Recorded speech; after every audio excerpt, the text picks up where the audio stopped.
नमस्कार, स्वागत है आप सभी का अपने उत्तराखंड में। आपके साथ मैं हूं पल्लवी रविंद्र सिंह। राष्ट्रपति रामनाथ कोविंद आज अखिल विश्व गायत्री परिवार के मुख्यालय में स्वर्ण जयंती वर्ष के अवसर पर शांतिकुंज व देव संस्कृति विश्वविद्यालय में होने वाले कार्यक्रम में मुख्य अतिथि बने हुए हैं। और वहीं आपको बताते चले, विश्वविद्यालय के कुलसचिव बलदाऊ दिवांगन ने बताया है कि राष्ट्रपति रामनाथ कोविंद ने विश्वविद्यालय प्रांगण में स्थित प्रज्ञेश्वर महादेव मंदिर में पूजा अर्चना करने के बाद मृत्युंजय सभागार में विश्वविद्यालय के प्रमुख पदाधिकारियों एवं आचार्यों के साथ बातचीत करी थी। राष्ट्रपति ने देव संस्कृति विश्वविद्यालय में स्थित एशिया के प्रथम बाल्टिक सांस्कृतिक अध्ययन केंद्र का अवलोकन करा है और प्रांगण में आपको बताते चलो रुद्राक्ष का पौधा भी लगा दिया गया।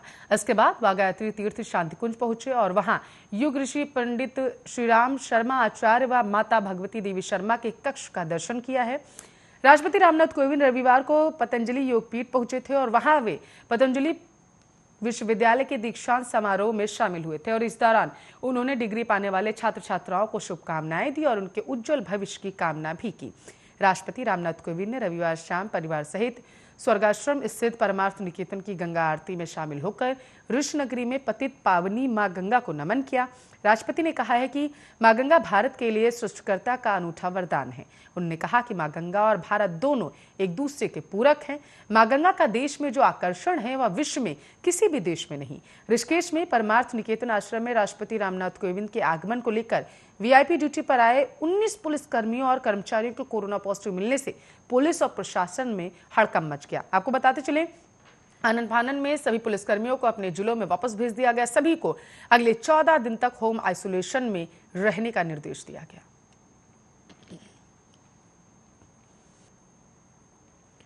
अपने उत्तराखंड में खबरों में आगे बढ़ते हैं। उत्तराखंड में कोरोना संक्रमण के मामले बढ़ने और नए वेरिएंट की रोकथाम के लिए सरकार और स्वास्थ्य विभाग सतर्क हो गया है।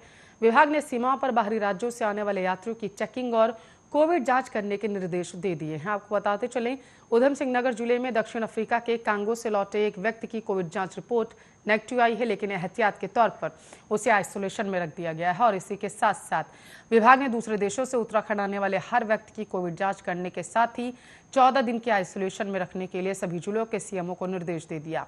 सचिव स्वास्थ्य डॉक्टर पंकज कुमार पांडे ने बताया है कि राज्य से बाहर से आने वाले लोगों पर विशेष नजर रखी जा रही है। हालांकि अभी तक भारत और उत्तराखंड में नए वेरिएंट का कोई मामला सामने नहीं आया।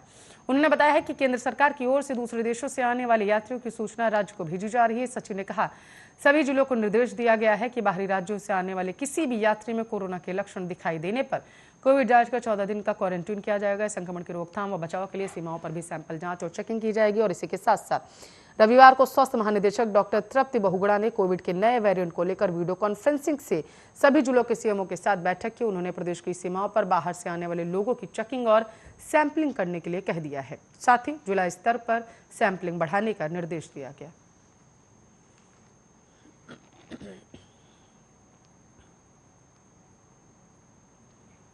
तो उत्तराखंड में 2287 पदों पर बेसिक के शिक्षकों की भर्ती चल रही है। अधिकतर जिले आपको बता चल जिले चयनित उम्मीदवारों की पहली सूची जारी कर नियुक्ति पत्र जारी कर चुके हैं। विभाग अब केंद्रीय माध्यमिक शिक्षा परिषद से पूछ रहा है कि फरवरी 2012 से जून 2018 के बीच केंद्रीय अध्यापक पात्रता परीक्षा का प्रमाण पत्र प्राप्त करने वाले उम्मीदवारों के प्रमाण पत्र नियुक्ति के लिए मान्य है या फिर नहीं।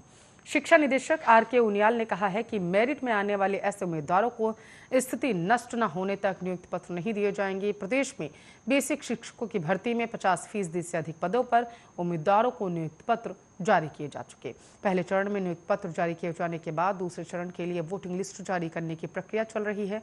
और इस बीच बेसिक शिक्षा निदेशालय की ओर से केंद्रीय माध्यमिक शिक्षा परिषद के क्षेत्रीय निदेशक को पत्र लिखकर ये जानकारी मांगी गई कि शिक्षक भर्ती में शामिल उम्मीदवारों के अध्यापक पात्रता प्रमाण पत्र मान्य है या फिर नहीं। शिक्षा निदेशक की ओर से आपको बता चले, सीबीएसई के क्षेत्रीय निदेशक को लिखे पत्र में कहा गया है कि उत्तराखंड राज्य के प्रारंभिक शिक्षा सेवा नियमावली 2012 में सीधी भर्ती के पद सहायक अध्यापक के पद पर उम्मीदवारों की नियुक्ति के लिए शैक्षिक प्रशिक्षण अर्हताओं में द्विवर्षीय डीएलडी प्रशिक्षण, बीएड प्रशिक्षण, डीएड प्रशिक्षण आदि के साथ अध्यापक पात्रता परीक्षा प्रथम तय किया गया।